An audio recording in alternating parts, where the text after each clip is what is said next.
Hello guys, तो welcome back to my channel. तो आज हम सीखने जा रहे हैं effect of depth on g. हमने लास्ट वीडियो में ये बताया था कि effect of altitude on g क्या होता है। तो इस बार हम जानें कि अगर हम वो पृथ्वी की सरफेस के नीचे की तरफ जाते हैं तो उस पर क्या इफेक्ट आएगा। ठीक है, देखिए, जब हम हाइट पे जा रहे हैं तो एक फैक्टर आपको दिमाग में ये रखना है कि अर्थ का मास चेंज नहीं होगा। जनरली क्या होता है, जब ग्रेविटेशनल फोर्स हम कैलकुलेट करते हैं तो effective distance between the centre of mass होता है, राइट। तो अगर हम सरफेस पे कुछ वैल्यू जी ले रहे हैं, ठीक है, ये सेंटर ऑफ अर्थ है और ये डिस्टेंस मान लीजिए रेडियस ऑफ अर्थ है। अगर मान लीजिए हम इसमें होल करके डी डेप्थ नीचे आ जा रहे हैं, कितना आ रहे हैं, डी डेप्थ, तो इफेक्टिव डिस्टेंस अब सेंटर ऑफ मास से दूरी, तो सेंटर ऑफ मास तो यही रहेगा, बट यहां से इसकी जो दूरी होगी तो ये आर माइनस डी हो जाएगी। ठीक है, तो ये जो डिस्टेंस है, तो अब इफेक्टिव मास अर्थ का वो नहीं रहेगा जो पहले था, क्योंकि अभी पूरा स्फीयर ले रहे थे।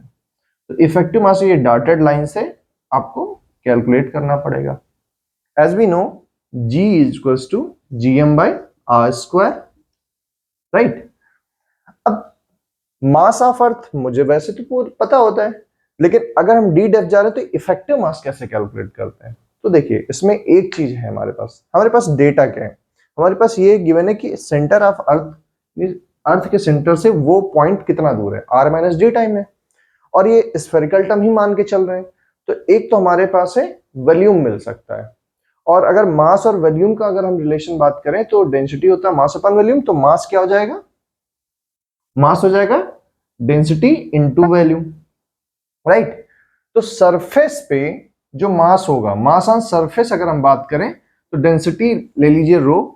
चूंकि अर्थ को हम एज ए स्फीयर मान के चलें तो उसका वॉल्यूम क्या होगा, 4/3 पाई आर क्यूब।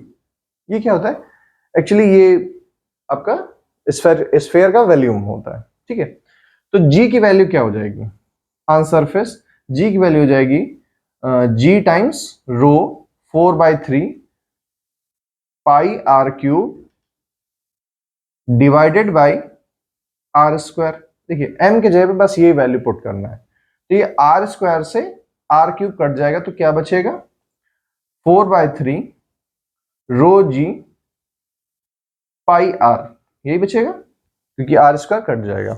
ठीक है, इसी तरीके से सिमिलरली जी डैश की वैल्यू निकालें, यानी कि डी डेप्थ पे जाएंगे। तो डेप्थ पे जाएंगे तो अब हमारा यहाँ पे इसका मास इफेक्टिव एम डैश अगर निकालें तो ये हमारा हो जाएगा रो, क्योंकि डेंसिटी तो वही रहेगी, डेंसिटी कोई चेंज नहीं होगी, और ये हो जाएगा 4/3 पाई आर माइनस डी का होल क्यूब, राइट। अगर हम स्मॉल जी डैश की वैल्यू रखें तो फिर से यही वैल्यू पुट करना पड़ेगा, तो ये हो जाएगा g rho 4/3 pi r minus d का क्यूब और divided by r minus d का स्क्वायर, जो अगेन हमें मिलेगा 4/3 रो जी पाई और आर माइनस डी। ठीक है, ये इक्वेशन ऊपर वाला 1 मान लेते हैं, ये इक्वेशन नंबर 2 मान लेते हैं। तो अगेन क्या करेंगे, साइड में लिख दे रहा हूं, equation 2 divided by equation 1 we get what we gate.